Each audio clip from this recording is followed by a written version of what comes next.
Okay, music class, in case you were absent and you forgot the steps on how to complete your noteflight assignment, this is how you would do it. You go to noteflight or Google and search the program noteflight. It should be the first one that pops up right away. You log into that, and what I need you to do is sign up. You need an email address to do this, so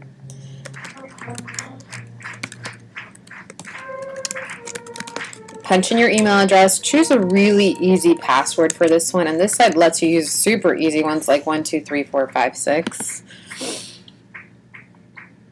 Once you sign up, you're in, and it's completely free. What you need to do for this assignment is you go to New Score, and that'll bring you to this page. Click OK. Now, depending on the assignment, you're going to want to change instruments. So right away, the first thing it gives you by default is piano. Say if you're composing a rhythm assignment, you would probably want to use a drum. If you're composing a melody assignment, you probably don't want to use a drum. You want to use one of the melody instruments like a piano or a flute or a guitar. So we'll start easy. We'll pretend like this is going to be one of our rhythm assignments. So what I want to do is I want to change this right away to a drum. So I click on the treble clef and the whole thing gets highlighted. Then I go to where it says instruments and I go to the pencil, and that will edit my piano. That's the default. If I wanted to add an instrument, I would go to add. But right now I just want to change my piano instrument to a drum. I click on the orange triangle and I click drum standard. For most assignments, you're going to want to use standard drum, not the Berkeley drum. You click OK, and now you've got a drum. You've got apparently 2 drums, and you've got a total of 1, 2, 3, 4 measures. If I wanted to add a third drum, I go onto the bottom staff, and then I go to Add Instrument, and I do the same thing, and now I have a total of 1, 2, 3 drums that are playing at the same time. So I want to start by giving my project a really cool title. And for my composer name, I want to use my last name. Most composers are just known by their last names, not really their first names too much. Say, for example, if I wanted to only compose 2 measures, I would kind of hover above, and when you hover above, you see this add sign or this negative sign.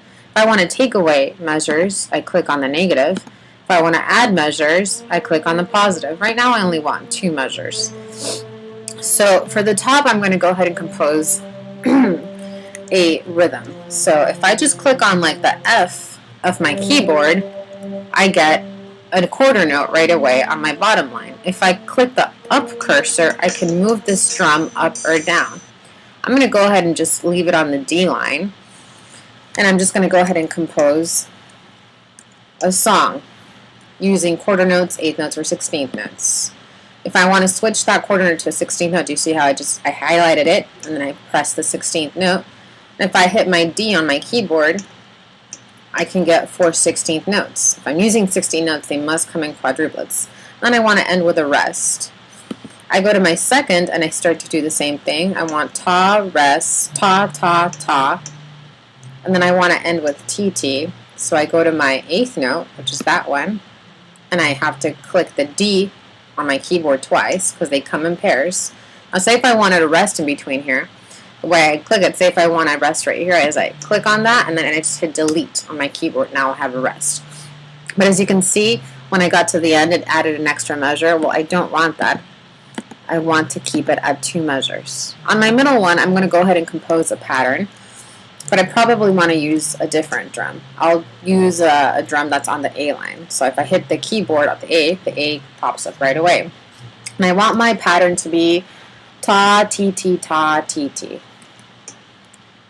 I go to my 8th note, and I go to my quarter note, because I want that to be a quarter note, and I want this rest to be a TT.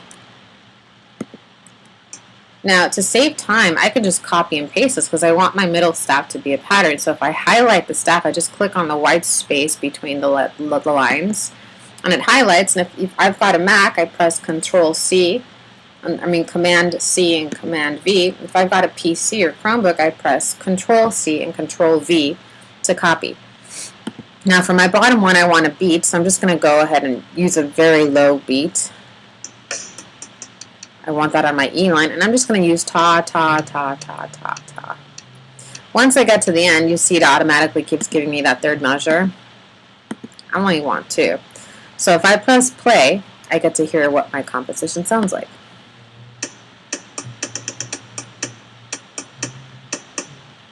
Okay, if I'm happy with that, then I can go ahead and print that. I go over here.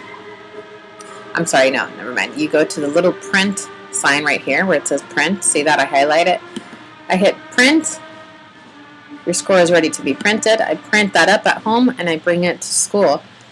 Now, for example, if my printer ran out of ink or a toner, or I just don't have a printer, I can just go ahead and send a PDF file and email that or school of that to my teacher. So there's my PDF file. Did you see how I did that? And I go to File, and I can save this as my music composition. Save it onto your desktop so it's easy to find. Save it, and then you can just email it to me or school it to me through School Loop. Easy breezy, right? Okay, that's all, folks.